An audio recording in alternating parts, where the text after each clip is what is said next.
Już za niecałe 2 tygodnie w Krakowie widzimy się na spotkaniu z Theory Underground. O co chodzi? Theory Underground jest platformą edukacyjną założoną ponad rok temu przez Davida McKerakera, której celem jest prowadzenie kursów filozoficznych oraz utworzenie przestrzeni, w której osoby będą mogły rozwijać się w teorii i tworzyć nową filozofię i teorię. W zeszłym roku zostało już przeprowadzone szereg kursów, między innymi z idei Uniwersytetu Karola Espersa, Bycia i Czasu Heideggera, Virtue Hoarders Catherine Liu, który jest traktatem o profesjonalnej klasie menedżerskiej i który został przetłumaczony na polski jako Luminarze Postępu i Cnoty. Polecam. Był również kurs Czym jest seks Alenki Zupancit we współpracy z Filozofii Portalem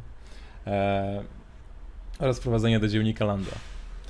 Poza tymi kursami, z których idea Uniwersytetu Jaspersa oraz profesjonalna klasa menedżerska Liu są dostępne za darmo. Prowadzone również były 2 seminaria. Jedno z teorii krytycznej mediów. Czytane były różnorakie dzieła dotyczące wpływu technologii na życie we współczesności oraz doksologia, która związana jest z główną książką McKerakera, czyli Time Energy, gdzie próbują stworzyć teorię dotyczącą egzystencjalnego znaczenia czasu i siły w związku ze współczesnością, w której musimy je spędzać przez główną miarę tygodnia w pracy. Te kursy i projekty zostały już zrealizowane. Seminaria dalej idą. Co ważne, platforma jest dostępna dla każdego. Nieważne, czy miało się wcześniejszą edukację w danej dyscyplinie, czy jest się profesjonalistą, czy nie. Ważne jest, czy ma się werwę oraz dyscyplinę do odpowiedniej pracy, pisania oraz uczenia się. Kursy są płatne, co ma na celu utrzymanie samej działalności, ale dla osób w sytuacji finansowej, która nie pozwala na wydawanie dużej ilości pieniędzy, są dostępne stypendia, które umożliwiają podjęcie pracy bez wkładu finansowego, który byłby barierą uniemożliwiającą rozpoczęcie. Celem europejskiej trasy, którą teraz przeprowadza Theory Underground, jeżdżąc po różnorakich miejscach tutaj w Europie, jest zapoznanie się oraz zachęcenie do podjęcia wspólnej pracy teoretycznej. Także mam nadzieję, że zobaczymy się. Zapraszam do zapisywania się na wydarzenie poprzez maila, które jest na wydarzeniu na Facebooku. Zostało jeszcze trochę miejsc. No i teraz puszczę nagranie, gdzie zadałem kilka pytań McKerakerowi oraz Nance'owi Bryce'owi, 2 współzałożycielom Theory Underground. So Theory Underground has been going on for a year, and a lot has happened, a lot of courses, a lot of interviews, material put out. My question would be, how would you describe what the main ideas are, which give form to what Theory Underground is? And in general, what it is right now and what it aims at becoming in the future? I think the main idea, and this is just my impression of it, of course, you guys are the students, and so I'm interested in what you both think, but my impression is that Theory Underground is not a space for political activism or organizing so much as a sort of militant reaction to the failures of the neoliberalized universities. And I say it that way because not all universities are heavily neoliberalized, but a lot of people like us who went for an education, who genuinely wanted to try to understand the situation, discovered not only is there not a major for that, but there's also, properly speaking, most of the fields that would be necessary for being able to understand our current situation haven't really been established, or at least not very deliberately. And so there's a lot of talk about interdisciplinarity and transdisciplinarity nowadays, but there's not a lot of rigor or systematicity that goes into it. And so what we're trying to do at Theory Underground is figure that out. And me, as the founder, I see this as my sort of doctoral dissertation research. It is the replacement for the PhD that I chose not to pursue. I did a master's instead. And then after the master's, I said, okay, I don't see a PhD program that I want to pursue. In my ideal world, this is what I would do. I would be studying critical media theory, critical doxology, and time energy. I'd be studying the idea of the institution the university, as opposed to what it has become in its actual form. And I would be thinking about future ways of organizing, building new institutions, and also strategically reforming existing institutions when possible, but trying to understand that neither one is ever perfect, and that we have to kind of choose our battles wisely.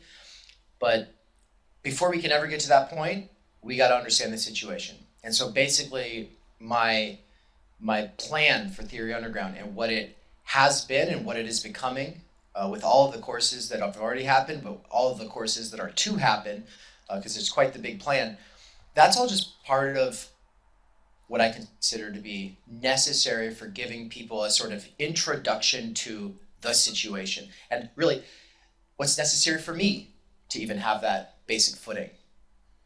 They think that you can accomplish the same kind of work that, you know, Plato and Aristotle and Hegel, like people are really like putting themselves on these levels with these people, but they're approaching it like this is just like an improvisational jam session, and it's like, no, we do need to bring back some of this structure, and we all of us need to learn how to not be so frenetic in our approach to act, because I understand we're all desperate, we're all searching, we're all seeking, but that frenzied energy of just going and not being able to sit still, not being able to listen, not being able to have self-discipline, really gets in the way of actually getting educated and being, I guess, adjacent to left politics. So you already touched on this, and I wanted to ask exactly about this topic. You said educational platform, Nance said not a love circle, but rather you talk about the intellectual milieu. So my question would be, who are you aiming at with this tour, if you are aiming at anyone? So like, if someone were to come, what would you say to them? What they don't have to know like philosophy perfectly, because there are introductory courses, but what do they have to bring with themselves? Yeah, that's a really great question. And I mean, I think our three biggest demographics are people who dropped out of high school and never went to college, and who are just regular working class kinds of people, but they're mostly guys.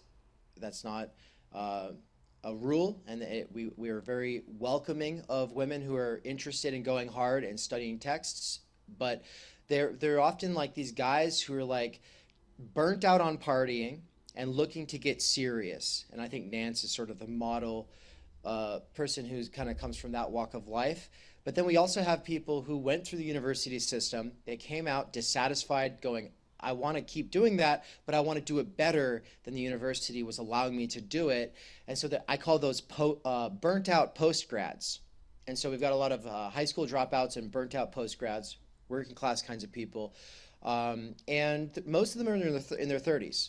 And that's because that's usually the age when people start wanting to get more serious about things. Like I was having to explain it to somebody.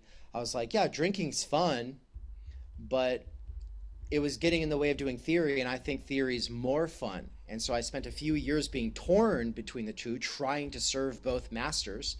And then at one point I was like, dude, I just don't care about that anymore. I think it's boring.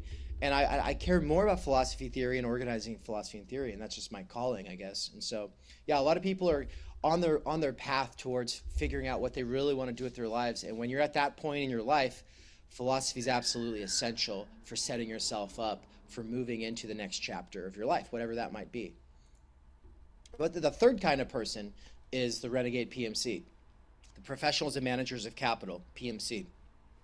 Well, professionals who make six-figure incomes, like Joris, the owner of this space that we are in here, can get dissatisfied and realize that they're losing their souls, and so they exit the establishment, they exit the institutions, and they find some way of doing things differently so that they can maintain their dignity and start developing their mind, so that by the time they're retiring, they're not boring, and they haven't lost their sort of spirit.